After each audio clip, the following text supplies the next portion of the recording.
Hello again everyone, this is Vincent and this is episode 3 of the Manufactoria walkthrough on Kongregate. The next level I'll be doing is Robocats. Alright, in this level we need to accept the string if it ends in two blues. And remember that the branch conveyors will only read from the beginning of a string, not the end. So you've got to build the machine so that it can detect two blues followed by the no symbol, that signaling the end of the string. So what I do here is, first of all, the robot's going to fall into this branch. Now by default, we have not seen two blues yet, so we cannot say that the string ends in two blues. So if it was an empty string, it would just follow this grey arrow here. If it sees reds, it will just send it back up to this branch conveyor, which rips it off and puts it back down. And if we run out of symbols in the meantime, we reject it as well. So what this means is, if it ends in if it ends in red and then we run out of symbols, we reject it here. However, if we see one blue, we're not sure if it's part of a blue, yet let alone if it's the blue at the end. So if it sees a blue, it goes down to this branch conveyor. If it runs out of symbols at this point, what it means is that it only ended in one blue, because we haven't seen our second blue. So it rejects here. If we see our blue, but then it's followed by red, it means that it could end on. We still haven't seen our blue, so we send it back up here. We need to look for another blue. However, if we do see two blues in a row, it goes down to this branch conveyor. And if it runs out of symbols at this point, it follows the grey arrow to the exit. If we see any more blues after that, I don't care if it ends in 5, 10, 15 blues, it's still ending in at least two blues. So I just keep ripping those blues off, and if I run out of symbols, then I just accept it down here, following the grey arrow. However, if I see a red, that means that blue came in the middle of the string. So now we go back to this position where it could end on a red again. We need to look for another two blues to occur. And that's how our cycle works. If it ends on a red, it gets rejected here. If it ends on one blue, it gets rejected here. If it ends in two blues, it gets accepted out here.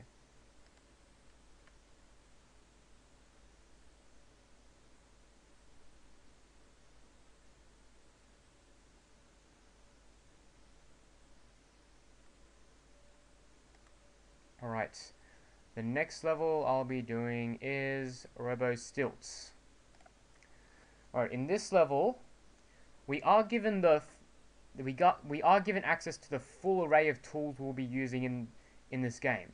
So that means they introduce us to the green-yellow branch, and it works pretty much the same way as the red-blue branch. You can rotate it using these things, or the WASD keys or arrow keys. You can flip it using the spacebar or this button.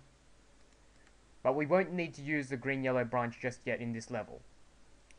Now, the difference between the blue-red and the green-yellow branch is, well, obviously the color, is if you have a string beginning with a green or a yellow and it falls onto this branch, it will rip off the green or the yellow and follow the direction of that arrow. However, if it sees no symbol, or it sees a red or a blue, it follows the grey arrow and doesn't rip it off. So it's pretty much a blue-red branch, but it works with different colors. Alright, so in this level we need to give an output where we put a green at the beginning and a yellow at the end. Now remember that the writing tools will put their symbols at the end of the string, not at the beginning. So you need to build some way of getting that green to the front of the string. Alright, so how I do it is, first of all, I have my string and I'm going to put a green at the end of it. Then the string with the green at the end of it is going to fall into this blue-red branch. And this blue-red branch is sandwiched by two writers on either side pointing back into the branch conveyor. That's a similar construction to the Robocats level, where I had the green writer pointing and the yellow writer pointing into the blue-red branch. But instead of replacing blue with green, red with yellow, what I do here is every time I read a blue, I'm going to write a blue. I'm going to rip it off from the beginning and write at the end. And every time I read a red, I'm going to rip it off from the beginning and write at the end. And so when I have my original string ending with a green heading onto this branch conveyor, I'm going to read the original string in order, And as I do so, I'm going to write the original string in order at the end. So what I do essentially is I copy the entire original string to the end. And remember, because we're ripping off from the beginning and writing to the end, eventually the green which we originally wrote will come to the front. And when the green comes to the front, it follows the grey arrow down here. And then, so now we have our green at the front and our original string in the middle. Then I just write a yellow at the end and accept it. Now, because this kind of recursion I'll be using a lot in the later levels, a very important note is that somewhere in the string should be a green or a yellow, because if I just put any old red blue string in there, what happens is I will copy my entire original string. But when I reach the end of the original string, remember that I started writing the original string as well. So without this green, I would just hit my original string again, which I wrote. So it would just keep copying itself ad infinitum. So that's why you need the green or a yellow to signal it to follow the grey arrow. So put the green at the end, and you can watch the string being copied and the green moving forward in the process. And it follows down. Alright. The next level I'll be doing is Robobears.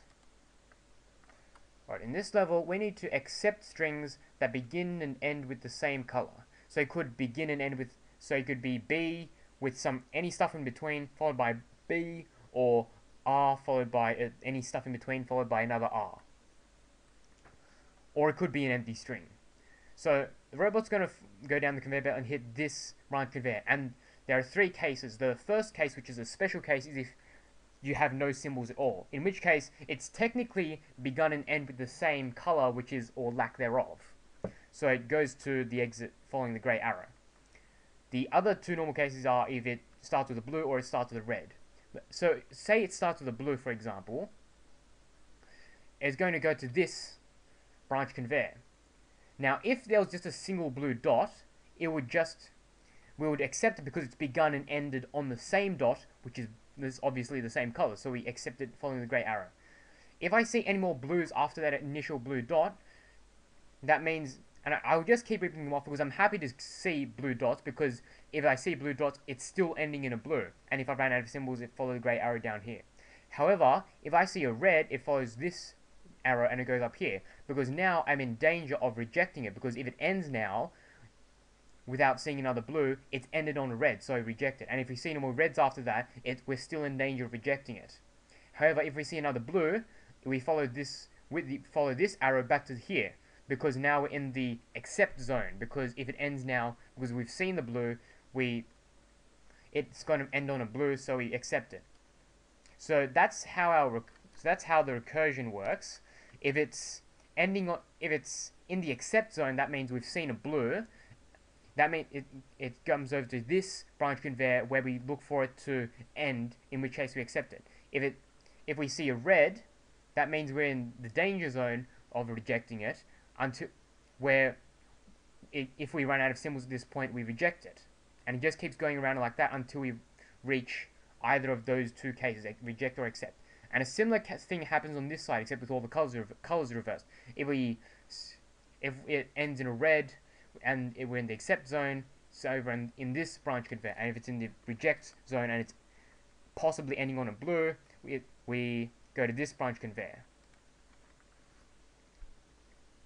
This one we would accept, and this one we would reject.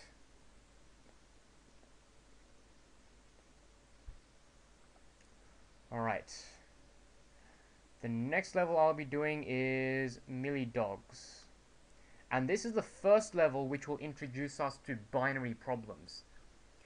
So they say that we have to accept a string where we read the string as a binary number, where blue is 1, red is 0, and we have to accept strings which are odd. So I hope that those of you who are watching the video understand binary, but if you don't, I'm going to attempt a fairly quick explanation of binary, but you're probably better off trying to read Wikipedia or something, because I'm not exactly the best person to explain stuff. Alright, before we get into binary, let's think about how our normal decimal system works. Say I had a random decimal number 1, 2, 3, 4. I can express that number 1, 2, 3, 4 as 1000 plus 200 plus 30 plus 4. Or equivalently, 1 times 10 to the power of 3 plus 2 times 10 to the power of 2 plus 3 times 10 to the power of 1 plus 4 times 10 to the power of 0. So what I've done there is I've expressed that number as a sum of integer numbers of powers of 10, where by integer numbers I'm referring to between 0 and 9. The reason why it's between 0 and 9 is because if we had more than 9 lots of a power of 10, so if we had 10 lots of 10 to the power of 1, you don't have a digit which says 10 lots of 10 to the power of 1, you have 10 to the power of 2. And if you had more than that, you would have to break it up into factors, and if it's greater than 10, you would have a greater power of 10, not an integer number of power of 10 greater than 10. Right, so that's in decimal. In binary, instead of using 10, we use 2 as our base. So if we had a random binary number 1011, what that means is that number is equal to 1000 plus 10 plus 1. Or equivalently, 1 times 2 to the power of 3 plus 1 times 2 to the power of 1 plus 1 times 2 to the power of 0. So I've expressed that binary number as an integer sum of powers of 2, where by integer number I mean 0 or 1. And for the same reason that you don't see a digit signifying 10 in our decimal system, you don't get a digit signifying 2 in binary. So binary is just zeros and ones. So back to the problem. How do we tell if a binary number is odd? Let's go back to our binary number 1011.